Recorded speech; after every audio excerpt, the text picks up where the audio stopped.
बहुत लोगों से मैंने सुना है कि जो यूनिवर्स है वो ना नहीं सुनता, तो अगर आप किसी ना के साथ भी क्वेश्चन कुछ इंटेंशन डालोगे यूनिवर्स में तो वो यस ही सुनेगा। फॉर एग्जाम्पल कि मैं आज ये काम नहीं करना चाहती हूँ, मैं बार बार ये कह रही हूँ, तो वो सुनेगा मैं ये काम करना चाहती हूँ, तो वो काम हो जाएगा। हाँ, इसका समझने की कोशिश करिएगा कि आपके जो ना वर्ड है ना, मैं इसे ज्ञान और विज्ञान के साथ जोड़ता हूँ, इस ज्ञान को विज्ञान के साथ जोड़ता हूँ ताकि हमारे लोगों को लॉजिकली कोई परेशानी ना हो। हाँ। मैं थोपना नहीं चाहता किसी भी थॉट को, ना ही मैं स्टेल आइडियाज लेता हूँ ना देता हूँ। मैं कभी बासी भोजन नहीं पचा सकता तो मैं बासी आइडिया को क्यों पचाऊं। ना का मतलब ये होता है कि अगर मैं ये कहूँ कि काले हाथी को ना देखो, तो आपके माइंड ने तब तक काले हाथी को अपनी इमेज बना ली है, और उस हाथी में अगर कोई स्पेशल चीज भी मैं अगला वर्ड डाल दूं तो ये रेटिकुलर एक्टिवेटिंग सिस्टम को एक्टिवेट कर देगा। ठीक है ना। इस समय अगर मैं ये कहूं किसी आदमी को तुम अपने घर के सामने उस नाग को मत देखो जो काला है, और वो आपके घर के अंदर मूव कर रहा है और वहीं कुछ दूरी पर घर का आदमी बैठ, तो आप कहेंगे सर चुप हो जाओ ना।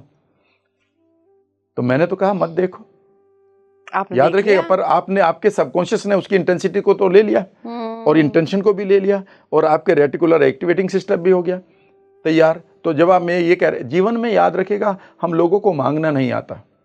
अगर आप मान लेते हैं एक सेकंड के लिए मैं टिकट देने वाला आदमी हूँ प्लेटफॉर्म पर, और आप एक यात्री हैं और आप कहते राम सर मुझे पैसे लीजिए 500 रुपये, मुझे टिकट दीजिए। मैं पूछूंगा कहाँ जाना है, आप कहती है मुझे शहर में नहीं रहना, मुझे इस शहर में नहीं रहना, तो मैं क्या आपको टिकट दे सकता हूँ अब किसी भी जगह का? नहीं। और आप क्या कह रही है, मुझे इस शहर में नहीं रहना, मैं इस शहर को छोड़ना चाहती हूँ, इस शहर में बहुत बीमारियां, इस शहर को भाई मैं टिकट नहीं दे सकता। फिर आप दूसरा सवाल कहती है ठीक है सर मैं यहाँ नहीं रहना चाहती, तो आप कह रहे किसी शहर का नाम बताओ, तो मुझे एक ऐसे शहर का टिकट दो जहाँ सड़कें हों, जहाँ पेड़ हों, जहाँ पानी हो, जहाँ कारें हों, जहाँ बिल्डिंग हो, जहाँ लोग हों, जहाँ लेडीज़ भी हों और जहाँ नाले नदी भी हों। अब दे सकता हूँ? नहीं। यानी कि अभी भी आप क्लियर नहीं है। जीवन में आप पहली गलती क्या करते हैं, ईश्वर से यूनिवर्स से उस चीज़ को मांग रहे हैं अपने रेटिकुलर एक्टिवेटिंग सिस्टम को कंफ्यूज करने के लिए, जो आपको बेसिकली जिससे आप पीछा छुड़ाना चाह रहे हैं, मुझे इस शहर में नहीं रहना। तो आपकी इवन हमारी प्रार्थनाएं गलत हैं कई बार। तो वो प्रार्थनाएं लोगों ने लिखी हैं, फिल्मों वालों ने लिख दी हैं, विषय विकार मिटाओ पाप हरो देवा। आपने ये पुण्य की बात क्यों नहीं करी? आप मुझे ये कह रहे हैं राम सर मेरे घर में से आप अंधकार बाहर निकालो, मैं कितने बुलडोजर लेकर आऊंगा योगी जी के, अंधेरा बाहर नहीं निकलेगा। लेकिन अगर आप ये कह दे राम सर क्या ऐसा हो सकता है कि मुझे 25 पैसे की कैंडल मिल जाए, अभी कोई ना कोई कैंडल ला के दे देगा। यस और नो? यस। जीवन में याद रखिएगा बीमारी ठीक नहीं होती, आपके पास हेल्थ नहीं है या हेल्थ की वैल्यूज नहीं है। आप कह रहे हैं मेरी गरीबी को दूर करो, गलत सेंटेंस, आप और गरीबी को बढ़ा रहे हो। आपको धन के यकीनों को सिर्फ अंदर डालना है। जब आप कह रहे हैं कि मैं अकेलेपन में नहीं जीना चाहता इसलिए शादी कर रहा हूं, मुझे मालूम है अब तलाक होगा जल्दी ही, क्योंकि सिर्फ आप अकेलेपन को भरने के लिए लेकर आए हैं। उस आदमी की वैल्यू आपकी लाइफ में सिर्फ इस अकेलेपन को भरने के लिए है। जिस दिन उसने नहीं भरा आप कहेंगे मारोगे इसको लात, रिश्ते टूटेंगे। आपको यही नहीं पता इसका पर्पज क्या है। जीवन में मैं आपको बता रहा हूं, अगर आप किसी भी चीज को मैनिफेस्ट करना चाहती हो, सिर्फ आप 2-3 काम कर लो। नंबर 1, उसका बड़ा पर्पज लाओ, बड़ा पर्पज लाओ। आप अपने किसी भी, मान लेते हैं आप पैसा चाहते हो, तो सिर्फ ये मत करिए कि पैसे से मैं अच्छा वार्डरोब खरीदूंगी, कार खरीदूंगी, एक मकान, ये आ जाएंगे। लेकिन अगर मैं आज से कहूं कि इनके लिए तो आपको 10, 20, 50 लाख, 1 करोड़ की 2 करोड़ में काम हो जाएगा, लेकिन अगर आपको इससे भी बड़ा पैसा चाहिए तो लो मैं बताता हूं, आप एक बड़े पर्पज को लो कि अगर मेरे पास पैसा आएगा तो मैं एक बहुत बढ़िया स्कूल बनाऊंगी, यूनिवर्सिटी बनाऊंगी, वेलनेस सेंटर बनाऊंगी। और अभी से आप एक एनजीओ फिट कर दें कि एक ये एनजीओ का नाम होगा, इसमें मैं थोड़ा थोड़ा काम करती हूँ, अपना काम कर रही हूँ। विद इन 2 ईयर्स आपको अंबानी और टाटा से फ़ोन आ जाएगा, आप एक एनजीओ चलाती हैं, 2 साल पूरे हो गए, हाँ जी हम आपको 100 करोड़ देने को तैयार हैं। अब आप उस 100 करोड़ में से अपनी बड़ी गाड़ी भी खरीदो, बढ़िया वार्डरोब भी लो, बढ़िया टीम भी बनाओ। लेकिन आपने जैसे ही बड़ा पर्पज दे दिया यूनिवर्स के साथ, वो पूरा होगा। गड़बड़ ये है कि आदमी सिर्फ अपने सेल्फिश गोल को पूरा करने के लिए चीज़ों को मैनिफेस्ट कर रहे हैं, और ऐसे में रिक्शा पुलर में और उस आदमी में कोई फ़र्क नहीं है। वो भी 250 रुपये की मैनिफेस्ट करता है डेली के, भाई 250 रुपये की मेरी दिहाड़ी हो जाए, हो भी जाती है।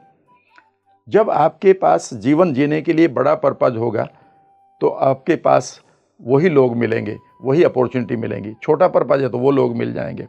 तो मैनिफेस्ट करिए बड़े पर्पज को और अपने आप को आइडेंटिफाई करिए कि yes I can do it, और ऊपर वाले से कहिए कि तीर मेरे हाथ में है, आप युद्ध जिता चुके हो, बस मुझे निमित्त बनाने के लिए थोड़ा सा और मुझे ज्ञान दे दो और थोड़ा सा पोटेंशियल दे दो। राइट। एक और अगला सवाल सर इसी पे है कि अगर किसी को काफ़ी सारी चीज़ें तो आप बता सकते हैं, बट एक सिस्टमेटिक वे में मैं स्टेप वाइज पूछना चाहूँगी कि अगर किसी को नौकरी में अबंडेंस चाहिए, अच्छा प्रमोशन चाहिए, क्योंकि जनरली हमारे गोल्स यही होते हैं एक आम इंसान के कि भाई आज 20 लाख का है पैकेज तो कल 80 का हो जाए, यही सारे गोल्स होते हैं। तो वो मनी को लेकर कैसे मैनिफेस्टेशन करें? देखिए, जहाँ तक आपने नौकरी का सवाल करा ना, जब मैं 21 साल का था मैं नौकरी किया करता था, और मैं नौकरी में भी मैंने एक किताब को विन किया था, जो किताब इंडिया में नहीं थी, जिसका नाम अभी बड़ा पॉपुलर है, पूरे वर्ल्ड को किताब वो पढ़ने का मौका मिला है, अब तो देश में भी अवेलेबल होगी। तब मुझे वो 21-22 रुपये की किताब एक मालिक ने दी थी, कि दवाई के कंपनी के मालिक ने, कि मैंने इसको अमेरिका से मंगाया था, तुम्हें दे रहा हूँ।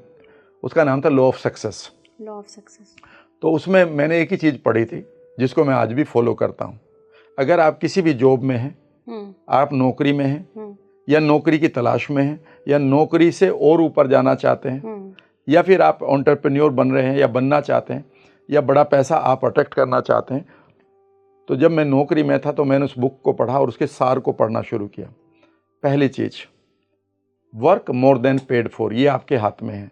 जब आप किसी भी नौकरी को करते हुए जितना पैसा आपको मिल रहा है उससे ज़्यादा आप वैल्यू प्रोवाइड करते हैं, तो आप एक यूनिवर्स को कंपेलिंग मैसेज भेजते हैं कि अब मुझे वो अपॉर्चुनिटी चाहिए। और वो याद रखिएगा, जल्दी ही लोग उसमें पॉलिटिक्स में फंसाएंगे पहले आपको, फिर थोड़ा सा अपोज करेंगे और फिर आपको फॉलो करना शुरू कर देंगे। लेकिन गड़बड़ ये होती है कि लोग कहेंगे नहीं नहीं सर, मैंने करके देख लिया, वो तो पॉलिटिक्स हो गई थी मेरे साथ। यही तो मैं कह रहा हूँ, पहली बार में ही सारे रिवार्ड चाहिए आपको। पहले आपको युद्ध को लास्ट दिन तक ले जाना पड़ेगा ना। Exactly. तो पहले काम करें आप, अगर जब भी जॉब कर रहे हैं, कोई भी काम कर रहे हैं, work more than paid for. मैं हर साल करीब कई हज़ार लोगों को ट्रेनिंग देता हूँ NLP 2.0 की, और हर बैच को मैं एक नए तरीके से एक लेवल पर ले जाता हूँ। और मैं ये मानता हूँ कि अगर वो मुझे X अमाउंट दे रहे हैं तो मैं उनको कम से कम 10X पहले ही 5 दिन में दे दूँ, जब तक वो कम से कम 3 दिन मेरे रिटर्न होने थे। मैं you can take your money back in 3 days. मैं इन 3 दिनों में ये सोचता हूँ कि इसको इतनी वैल्यू दे दूँ, अगर ये छोड़ के भी चल जाए तो यार इसका परिवार ठीक हो जाए। मुझे पैसा मिले ना मिले, मुझे तो ऊपर वाला देगा ही देगा। यानी कि work more than paid for. Number 1, आप हमेशा किसी भी काम को करते हुए एक चीज़ को अगर आप नोट कर ले, जो मैंने सीखी थी मेरे मेंटोर से, वो ये था कि your present job is your jumping pad, it is not your permanent platform. जब एक धावक, एक डाइवर आता है ना, तो वो यहाँ पर एक पैड होता है, धरती नहीं होती, ग्राउंड नहीं होती, उस पर नहीं करेगा, वहाँ एक पैड होता है, वो ऐसे चलता है और यहाँ से वो उछाल लगाता है और नीचे गिरता है, और उसमें वो ड्रामा करता है और मेडल जीत लेता है। यस और नो? तो जो प्रेजेंट है वो आपका डाइविंग प्लेटफॉर्म है। लोग बेसिकली हर एक करियर को ये मानते हैं कि बस ये परमानेंट है, और जैसे ही आपने इसको परमानेंट कर लिया तो अब आपके पास जाने के लिए कहीं नहीं है। याद रखिएगा, मैं अपने लेवल पर ठीक काम कर रहा हूँ, मुझे इतना भी चलता रहेगा तो बहुत है, लेकिन मैं हमेशा हर रोज अपने प्रेजेंट को एक प्लेटफॉर्म बनाता हूँ जहाँ से मुझे अगले प्लेटफॉर्म पर जाना है। बिकॉज आइदर यू ग्रो और यू डिके। एक बड़े फिलोसफर जिनका नाम है खलील जिब्रान, 20वीं शताब्दी के, उन्होंने एक सेंटेंस लिखा जिसको मैं हमेशा मॉडल करता हूँ। आइदर यू ग्रो और you decay in life and love, in love and life either you grow और यू डिके। या तो आप जीवन में और प्यार में बढ़ेंगे और या फिर सड़ेंगे।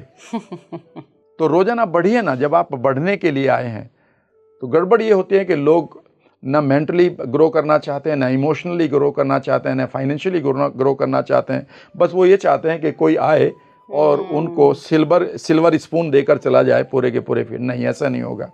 लॉ ऑफ अट्रैक्शन में एक चीज़ होती है कि जो एक्शन है, ठीक है ना, अट्रैक्ट द एक्शन है। वो अट्रैक्शन का मतलब है अट्रैक्ट द एक्शन, यानी कि मुझे वो बुद्धि मिले, वो पोटेंशियल मिले कि मैं नए एक्शन ले पाऊँ और मैं अपने मैनिफेस्टेशन तक पहुँच जाऊँगा।